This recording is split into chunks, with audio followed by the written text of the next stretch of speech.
Então vamos lá, Marcos capítulo 5, verso 21. Tendo Jesus voltado de barco para outra margem, uma grande multidão se reuniu ao seu redor. Enquanto ele estava à beira do mar, então chegou ali um dos dirigentes da sinagoga, chamado Jairo. Vendo Jesus, prostrou-se aos seus pés e lhes implorou insistentemente: minha filhinha está morrendo, vem, por favor, e impõe as mãos sobre ela, para que seja curada e que viva. Jesus foi com ele. Quem é essa pessoa? Quem é Jairo e o que ele pede? Jairo é um líder de sinagoga. Naquela época, as sinagogas, além dos seus líderes espirituais, tinham pessoas que eram como se fosse assim, um caretaker. Ele era responsável para cuidar do prédio, para cuidar da limpeza, do andamento, para cuidar das coisas burocráticas, para cuidar da vida física e não espiritual da sinagoga. Esse cara tinha que ser um cara de acordo com o pedigree, ele tinha que ter conformidade com a religião, é óbvio. Então era alguém de uma certa importância. Não era simplesmente como a gente conheceu lá no Brasil e em parte do mundo, o famoso, como chamava o cara que cuidava da igreja? Zelador. Morava no fundo numa casinha lá, às vezes, né? E quantos santos zeladores tiveram nesse mundo? Mas teve outros que não, era quase que um trabalho, né? Ali cuidava só. Então aqui a ideia aqui de Jairo é um responsável pelo prédio, um zelador, alguém que cuida, mas que está em conformidade com a religião. Ele vai até Jesus e ele faz um pedido. O pedido dele é qual? Me responda, por favor. Cava do texto é exatamente o que ele pede. Jesus impõe a mão na filha. Ele não fala absolutamente nada sobre oração. Ele não faz algum comentário sobre Jesus vir declarar nada. Ele só quer um toque. Ele quer um toque. É muito importante isso nesse momento aqui. Agora, ele está pedindo para alguém que ele ouviu falar. Ele está pedindo para alguém que ele tem alguma informação, que essa informação gerou no coração dele esperança de que esse tal de Jesus pode resolver o problema da sua filha, e ele tem consciência de que a doença da sua filha é doença em via de morte. Porque ele fala, vai tocá-la para que ela viva. Então é alguma coisa séria, não é uma gripe. E Jesus vai com ele. Jesus vai com ele para tocá-lo. E aí acontece o que a gente chama na Bíblia de sanduíche bíblico. Sanduíche bíblico é quando uma história entra dentro da outra. E ambas com similaridade. Ambas são harmoniosas entre si. Uma grande multidão o seguia e o comprimia, e estava ali certa mulher que havia 12 anos havia sofrendo de hemorragia. Ela padecera muito sobre o cuidado de vários médicos, gastara tudo o que tinha, mas em vez de melhorar, piorava. Qual é o status dessa mulher? Pura ou impura? Impura. Por quê? Por causa do sangue. A gente tem que lembrar que o status da mulher menstruada era um status de impureza durante o período. A impureza dela aqui tem duas informações muito importantes. Primeiro, o tempo de sofrimento, 12 anos. Segundo, que essa mulher gastou tudo o que tinha, e você vai ver um plural aí que é muito importante, porque ela buscou cuidado de vários médicos e gastara tudo o que tinha. Vários médicos, no contexto do mundo antigo, significava que ela viajou atrás dos médicos. Porque não era 5 GPs no mesmo borough. Era um médico aqui, outro lá não sei aonde. Às vezes a pessoa podia ter que ir até numa Babilônia atrás de cura. E a Bíblia nos diz que ela gasta tudo. Ela termina com toda a sua provisão financeira para resolver. E a conclusão do seu quadro é: não tem solução. Verso 27, quando ouviu falar de Jesus, chegou por trás dele, no meio da multidão, tocou seu manto. Porque pensava: se eu tão somente tocar em seu manto, ficarei curado. Imediatamente cessou a sua hemorragia e ela sentiu em seu corpo que estava livre do seu sofrimento. O que Jairo pediu para Jesus? Tocar. O que a mulher fez com Jesus? Tocou. Vai montando quebra-cabeça do sanduíche. 12 anos sofrida. Jesus está a caminho para tocar alguém. Mas alguém vem e o toca. Imagina a quantidade de gente que tocou nele. Quantidade de gente que o tocou. Mas o texto vai responder que essa pessoa que tocou... imediatamente cessou-se a hemorragia, verso 29, e ela sentiu seu corpo que estava livre do seu sofrimento. No mesmo instante, Jesus percebeu que dele havia saído o poder, virou-se para a multidão e perguntou: quem tocou em meu manto? Saiu algo de mim em uma mãozinha aí que me tocou. Alguém me tocou diferente dos que me davam tapinha e talvez queriam estar de cabo eleitoral do lado do mestre. A tapinhas e tapinhas. Respondeu seus discípulos: vês a multidão aglomerada ao teu redor e ainda perguntas quem tocou em mim? Jesus, deixa de besteira. Todo mundo está te tocando. Legal isso, né?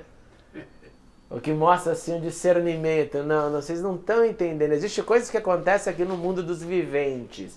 Todo olho nu enxerga. E tem coisas que acontecem em outras camadas. Quem tem olho espiritual e ouvido, discerne. Mas Jesus continuou olhando ao seu redor para ver quem tinha feito aquilo. Dá a impressão pra gente que Jesus não sabia ou estava dando chance para a pessoa se manifestar. Qual a resposta certa? Pergunte para Jesus. Então a mulher, sabendo o que lhe tinha acontecido, aproximou-se, olha aqui Sandra, adorou, prostrou-se aos seus pés e tremendo de medo. Meu Deus, agora eu vou falar, a casa vai cair para mim, eu vou ficar doente de novo. Contou-lhe toda a verdade. Então ele lhe disse: filha, a sua fé a curou. Vá em paz e fique livre do seu, o mesmo que o endemoniado tinha, sofrimento. Chega de sofrimento. Ou como saiu um livro agora que eu indico para todos vocês: pare de conjugar o verbo sofrer, pastor Ariovaldo Ramos. Chega desse negócio. Acabou, minha filha. Você se encontrou com a vida. Acabou o sofrimento. Enquanto Jesus ainda estava falando, chegaram algumas pessoas da casa de Jairo, dirigente da sinagoga. Sua filha morreu, disseram eles. Não precisa mais incomodar quem? Olha que legal, o mestre. Marcos gosta do uso da palavra ensino, ensinou, mestre, rabino. Ele menciona isso por mais de 30 vezes. Marcos apresenta Jesus como alguém que ensina. Não fazendo caso do que eles disseram, Jesus disse ao dirigente da sinagoga: não tenham medo, tão somente creia, relax. E não deixou ninguém segui-lo, senão Pedro, Tiago e João. De novo, deixa essa multidão para lá, meu inner circle vai comigo, meu irmão de Tiago. Quando chegaram à casa do dirigente da sinagoga, Jesus viu um alvoroço com gente chorando e lamentando em alta voz.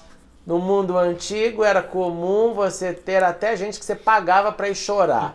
E se tivesse grana, você pagava a gente para chorar e para tocar flauta. E se tivesse mais grana, a gente para chorar, tocar flauta e harpa. De acordo com a grana, você contrata pessoas para chorar, para fazer o clima ficar mais dramático, ou melodramático. Entretanto, nesse caso, a ideia que a gente tem é de que esse choro não é contratado porque o evento acabara de acontecer, não dava tempo de você sair atrás dos profissionais. O que talvez diz respeito que era a família mais próxima, que vendo a filha, a saúde se deteriorar, já estava ali próximo, esperando a desgraça acontecer. Então entrou-lhes, verso 39, e lhes disse: por que todo esse alvoroço e lamento? A criança não está morta, mas dorme.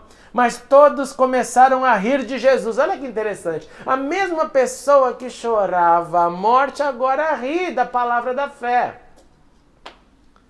Então, aquilo que a gente sempre fala aqui, né? Se a gente quer ficar justificando que eventos de Deus só acontecem baseado na fé é uma falácia, porque aqui de sofrimento virou gozação e nada disso interfere no poder de Deus. Quando Deus quer fazer alguma coisa, Ele faz, por isso que a gente acredita na nossa velha musiquinha e palavra de Deus, agindo Deus, quem impedirá? Ele, porém, ordenou que eles saíssem, tomou consigo o pai, a mãe da criança e os discípulos que estavam com ele e entrou onde estava a criança. Eu acho que Jesus aqui usa o health and safety. Estou indo falar com a criança, papai e mamãe junto comigo, os meus amigos mais íntimos comigo, agora somos nós. Muito bonito isso. Muito relevante esse dado. Todo mundo junto aqui, nós estamos falando de um menor. Tomou-a pela mão e lhe disse, Talita cumi, aramaico comum, simplesmente significava levante-se, menina, e que significa menina, eu lhe ordeno, levante-se. Imediatamente a menina que tinha os mesmos anos da que sofria. A que sofria, sofreu por 12 anos. A que vivia, que morria, que ressuscitava, viveu 12 anos. 12 e 12. 12 de sofrimento e 12 de vida que acabou com o sofrimento. E naquele momento não havia morrido, mas estava dormindo. Levantou-se e começou a andar, e isso os deixou atônitos. Ele deu ordem expressa para que não dissessem para ninguém. Por quê? De novo, o segredo messiânico de Marcos. Não fale. Não, essa notícia não pode se espalhar muito. Se espalhar muito, talvez o processo do meu ministério seja reduzido. Porque os líderes, quem é que está fazendo isso? Vai se alastrar mais. Segunda hipótese. Não falem significa falem mesmo, porque a língua coça quando você fala, não conte para ninguém. E mandou que lhe dessem a ela alguma coisa para comer. Não só o health and safety, o safety quando entra papai e mamãe, e o health, coma. Essa menina tá com fome. Pega um peixe para ela assado, uma pita, um hummus. E faz essa menina comer porque ela vai viver mais que seus 12 anos. Marcos nos ensina que Jesus encontra com o ser humano no sofrimento e que tira o sofrimento da pessoa com mão forte, independente do quadro. Seja ele um quadro onde o sobrenatural aprisiona, seja ele o quadro onde o corpo físico padece por muito tempo sem cura humana, seja ele para o evento da morte repentina, Jesus encontra o ser humano para livrá-lo do seu sofrimento. Independente do ser humano. E independente do que se quer se matar, que sofre, do que quer a cura, ou do inocente que não sabe nem o que está acontecendo, Jesus encontra o ser humano e demonstra a misericórdia, ou como sempre tenho dito, a palavra que no inglês é muito bonita, o kindness, com a bondade, porque o nosso Deus escolheu será o que escolheu ser, um bom Deus. Oremos, irmãos. Pois não, vai lá. Também, não sei se aqui mostra um caso específico de dos de fé, um de Jairo e outro de uma mulher que são. Porque Jairo, com certeza, al mesmo que não fala bem orar por a filha, mas ele tinha fé e acreditou que Jesus podia dar a vida. Com certeza. E a mulher também ela teve fé que Jesus podia salvar. Esse é o primeiro caso de fé exposta assim para porque é o mesmo paralelo de dois, tanto nas edades como que todos devem buscar e toque também. Os dois tiveram fé. Um, sem conhecer muito a atuação, pediu um toque, mas era fé. Toda razão. O segundo caso, era alguém que já quer tocar, já imagina que virtude sai de quem não é da terra. Reconhece em Deus, reconhece em Jesus a manifestação da virtude de Deus e sabe se tocar vai ter cura. Sim, com certeza, Roger. Casos de fé. De um lado, casos de misericórdia, da bondade de Deus. Isso aí. Beleza, gente? Interessante aqui, aproveitando também que me veio à mente, que nesses 3 casos aí, eram três situações assim, que para o judeu era uma coisa abominável, né? Primeiro, o cara lá do cemitério. Para o judeu, coisa abominável o cemitério, né? O cara que vive do cemitério. Segundo, a mulher. A mulher também menstruada e sangrando aí também é uma coisa intocável. Ela também não podia tocar em ninguém, ninguém podia tocar nela, por isso que ela até ficou com medo de ter tocado em Jesus. Sim. Porque ela poderia ter O status, problema, de novo, o status. um problema, Impureza. Problema jurídico ali até, né? Sim. E o tal do Jairo, era um cara da sinagoga. O pessoal da sinagoga, eles não eram muito afinados com o Com o momento. com o pessoal do Cristo, né? Eles não concordavam muito com toda aquela situação, não, né? E o Jairo, ele rompeu ali todo... Com certeza ele teve problema com o pessoal da sinagoga. Com certeza, com certeza. Mas Com Jesus certeza. deu de ombro em toda essa situação e foi e resolveu a parada. O chocante para eu pensar também é, como eu falei para vocês, a pergunta que a gente tem que fazer no início do capítulo 5 é qual o status. Jesus visita todos os status. Todos os status são de impureza. Todos. Porque o primeiro é endemoniado, sepulcro. O segundo é sangue. O terceiro é morte. Não se toca cadáver. Se toca cadáver também. E Jesus, e o texto faz questão de dizer que Jesus pegando pela mão. Ele podia só falar, não podia? Tá ali, tá comigo. Não. Eu toco. Eu quebro o protocolo da impureza. Porque é um outro... quem dera fosse só isso que deixasse o homem impuro, né? Você lavava com sabão e resolvia, mas não é, não. O negócio o amor dele transcende qualquer legislação. O amor dele é para romper o sofrimento. Beleza?